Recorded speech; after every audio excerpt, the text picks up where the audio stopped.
چنگے عمل کر کے ہوگا دیکھے گا جگہ مندے عمل کر کے ہوگا فرمایا زندگی دینے کا مقصد اے اللہ پاک نے عطا فرمایا کہ تم دیکھنا چاہتا ہے عارضی زندگی کے اندر مختصر زندگی کے اندر کیڑا بندہ جڑا رب چاہے زندگی گزار کے ہوتا ہے کیڑا بندہ جڑا من چاہے زندگی گزار کے ہوتا ہے کملی والے نے غلاموں آخری گل کر کے میں اجازت چاہنے والے کملی والے کا کلمہ پڑھنے والے ہو جڑا بندہ دنیا تے دن چڑھتا ہے تے رب دنیا من دیا دن نو مکمل کر چھڑدا ہے ادھر سورج غروب آ گیا سین لگیا بستر پہ اپنی زندگی کا محاسبہ کر رہا ہے انج کہل وہ رات بھی رب دے خوف نال گزار کے جاندا ہے میرے کملی والے دا فرمان ہے جیڑا بندہ رب چاہی زندگی گزار کے جاوے گا اللہ کی بارگاہ دے اندر جدوں یاد ہو جاوے گا اللہ دی ذات نے جنتی ہر نعمت دے کول چھڑ دینا ہے جنتی ہر نعمت میں استعمال کرے گا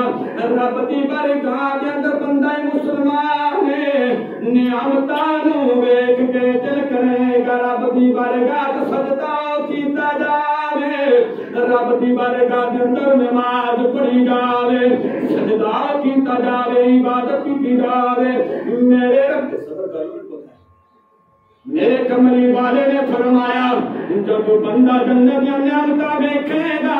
استعمال کرے گا تے جناب والا خوشی دے اندر رب دا شکر ادا کرنے واسطے سجدہ کرنا چاہے گا میرا رب فرمائے گا سونیا او میرے سارے حکم من کے آنے والے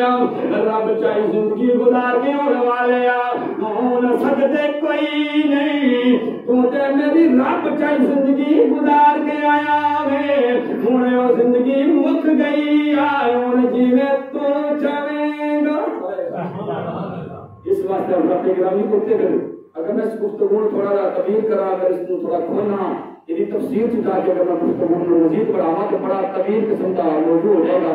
صرف حاضری مقصود ہے اس طریقے پر میں گفتگو کی ہے کہ میرا بولنا آپ آداب کا سماعت کرنا اساں واسطے بھی کہ مجھے خدا کی صادق صالح سے بخشے تعالی نے نجات دنیا بندے جو رب چاہے زندگی گزار کے گیا ہوں تو رب کہے گا ہوں تیریاں منیاں جان نہیں جی میں تو چاہے گا تیرے من میں جو چیز آئے گی میری جنت کے اندر تینوں عطا کی جائے گی اللہ دی خالق الموت موت دیتی زندگی دیتی تہاڈا محاسبہ کیتا جائے لیکن میں آیت پڑھی ہے اللہ کے اندر بلا یؤخر اللہ نفسا اذا جاء اجلها موت دا جڑا وقت مقرر کیتا ہے ایک لمحہ نہ اگے ہوے گا نہ پیچھے ہوے گا اس ٹائم جڑا رب کے کائنات نے مقرر کیتا ہے موت آ کے رہے گی وقت بڑا مختصر سی تفصیل سے نہ گفتگو نہ کر سکیا رب کے کائنات کی بارگاہ کا تھوڑ کی عرض کی ہے مولا سونے اپنی رضا کی خاطر حاضر کی ہے اپنی بارگاہ میں مقبول منظور فرما اور وہ دماغ سے نبی پاک کے ہر غلام اس کے بخشش کا نگاہ دنیا میں آمین